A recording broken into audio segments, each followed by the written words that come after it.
সর্বশেষ ফালাম্মা রাআস শামসা, আগেটা আছে ফালাম্মা রাআল কামারা, আর এরপরে ফালাম্মা রাআস শামসা বাযিগাতান ক্বালা হাযা রাব্বি।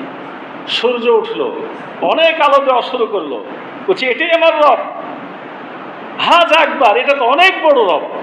ফালাম্মা আফালাত ক্বালা ইয়া কওমি ইন্নী বারিউম মিম্মা তুশরিকুন, যখন এটাও ডুবে গেল তখন তিনি জাতির লোকদের বলছেন ক্বালা ইয়া কওমি, হে কওমের লোকেরা, ইন্নী বারিউম মিম্মা তুশরিকুন, তোমরা যেগুলা দাসত্ব করো আমি সেগুলোর মধ্যে নাই, আমি মুশরিকদের অন্তর্ভুক্ত নই।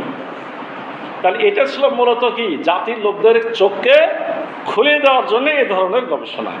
সর্বশেষ তিনি বললেন ইন্নী ওয়াজ্জাহাতু ওয়াজহিয়া লিল্লাযী ফাতারাস সামাওয়াতি ওয়াল আরদা হানিফাও ওয়া মা আনা মিনাল মুশরিকিন, আমি মুখ ফেরালাম, আমি সেই রবের দিকে তাওয়াজ্জুহ হলাম যিনি আসমান জমিনকে সৃষ্টি করেছেন, আর আমি অবশ্যই কি নই, আমি মুশরিকদের অন্তর্ভুক্ত নই।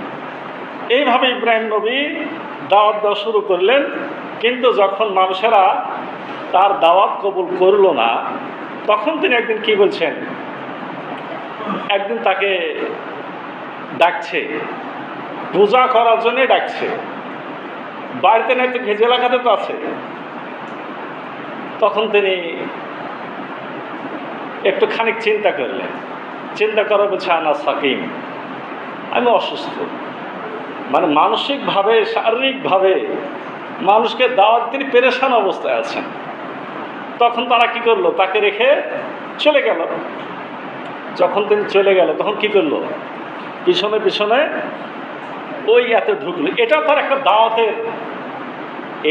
একটা দাওয়াতের কি ছিল, যে মূর্তি ভাঙ্গার যে ঘটনা জানি, এটা একটা দাওয়াতের একটা পদ্ধতি ছিল। ফামা জন্নুকুম বি রব্বিল আলামিন, তাদেরকে তিনি বলছেন তোমাদের রব সম্পর্কে ধারণাটা কি,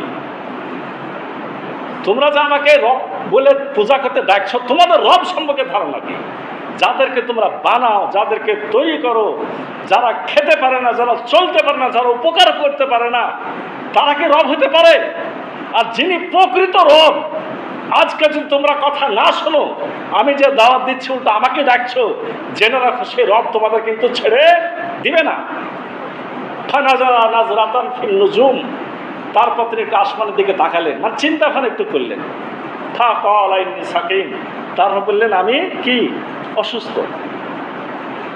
তারা সবাই যখন তাকে ছেড়ে চলে গেল, তখন তিনি ওই ঢুকেছিলেন তাদের দেবালয়ে, মানে মূর্তিদের ঘরে। ফাতাওয়াল্লাউ আনহু মুদবিরিন ফারাগা ইলা আলিহাতিহিম ফাকালা আলা তাকুলুন, ঢুকে তাদের সামনে দেখছে অনেক খাবার দাবার আছে। এই তোমরা এগুলা খাও না কেন? বলছে তোমরা এগুলা লা তাকুলুন, তোমরা এগুলা খাও না কেন? তোমরা কথা বলছো না কেন?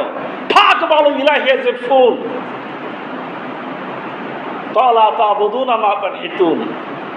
এত কিছু বলার পরে যখন উত্তর আলো না, তখন তিনি তার ডান হাত দিয়ে প্রচণ্ডভাবে আক্রমণ করা শুরু করলেন, একটা কুঠার দিয়ে সবগুলোকে ভেঙে দেওয়ার পরে বড় মূর্তির মাথাতে ঝোলালেন। তখন বলছে ফাক বালুল্লাহ যখন লোকেরা তার কাছে যখন ছুটে আসলো, তখন দেখলো এ অবস্থা। আবার ইব্রাহিম বলছে কলা আতা বুধুনা মাতান হেতুন, তোমরা কি এদের দাসত্ব করো যারা কিছুই করার ক্ষমতা রাখে না? আল্লাহ খালাকাকুম আমা তা'মালুন, অথচ আল্লাহ তোমাদেরকে সৃষ্টি করেছেন এবং সকল কিছু তিনিই করে থাকেন। যখন তারা দৌড়ে আসলো তখনও তিনি দাওয়াতটা দিচ্ছেন। তখন বলছে যে ও সব বুঝি না, এত কথা না, তুমি মূর্তি ভাঙিয়েছো কি ভাঙনি সেটা বলো। আমাকে কেন জিজ্ঞেস করছো? ওই বড়টাকে জিজ্ঞেস করো, ও তো বড় বড় চোখ ব্যাকের একা একা তাকাচ্ছে, মনে হয় ওর খাবার সবাই চাটছিল তো পিঠে ভেঙে দিয়েছে। একই কথা, ওরা কি কথা বলতে জানে? তুই কি আজে বাজে কথা বলো, যে কথা বলতে জানো না, যে অন্য মূর্তিদের রক্ষা করতে পারে না, সে বড় মূর্তি হয়ে সেজে থাকে, তার দাসত্ব কেন করো? যখন কোনো যুক্তিতে টিকলো না তখন কি করলো বলেন? এবার ইব্রাহিম নবীকে গ্রেপ্তার করা হলো। গ্রেপ্তার করে কোথায় নিয়ে যাওয়া হলো? বাদশার দরবারে নিয়ে যাওয়া হলো। বাদশার দরবারে যখন নিয়ে গেল, বলা হয়েছে যে তাকে ধরা, তাকে নিয়ে যাওয়ার ব্যাপারে মূল ভূমিকা কে ছিল? তার নিজের আব্বা আজর নিজেই ছিলেন। বাদশার দরবারে যাওয়ার পরে এই ঘটনাটা সূরা বাকারাতে আল্লাহ বলছেন, আলাম তারা ইলাল্লাযী হাজ্জা ইব্রাহিমা ফি রাব্বিহি আন আতাহুল্লাহুল মুলক।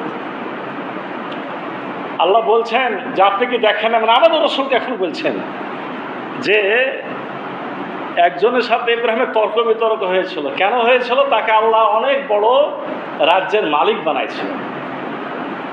মানে নমরুদের অনেক ক্ষমতা, এই কারণে সে ঝগড়া করেছিল ইব্রাহিম নবীর সাথে। এবং ঝগড়ার উত্তর কি ছিল? মানে বলছে যে আমি, ইব্রাহিম নবী বলছেন যে আমার আল্লাহ হলো যিনি জীবন দেন, যিনি মৃত্যু দেন। নমরুদ বলছে যে আমিও জীবন দিই, আমিও মৃত্যু দিই। তখন ইব্রাহিম বলছে যে এই পাগলের সাথে তো যুক্তিতে এভাবে এই যুক্তি দেওয়া হবে না। তখন তিনি বললেন যে আমার আল্লাহ সূর্যকে পূর্ব দিকে উঠান, পশ্চিম দিকে ডুবান। তাহলে তুমি তাহলে নিজে যেহেতু রব, তাহলে আজকে বা কালকে সকালে তুমি সূর্যকে পশ্চিমে তুলবে আর কি করবে? পূর্ব দিকে ডুবাবা। তুমি এত বড় রব। তখন কিন্তু কি হয়ে গেল? কাফেরের মুখটা বন্ধ হয়ে গেল। বন্ধ হলে কি তারা ছেড়ে দেবে? তারা তো ছেড়ে দিবে না, বরঞ্চ আপনার ঘোষণা দিয়ে দিল। নমরুদ তার সভাসদকে ডেকে বলা হয়েছে 7 দিন বা 7 মাস জেলে ছিল ইব্রাহিম নবী।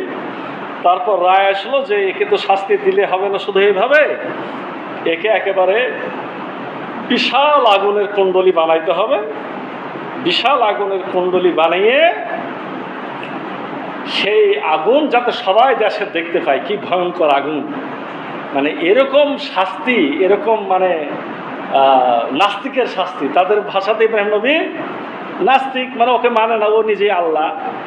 এমন ভয়ঙ্কর শাস্তি দিতে হবে যাতে করে কেউ কোনোদিন এরকম ধরনের পাপের কাজ আর না করে।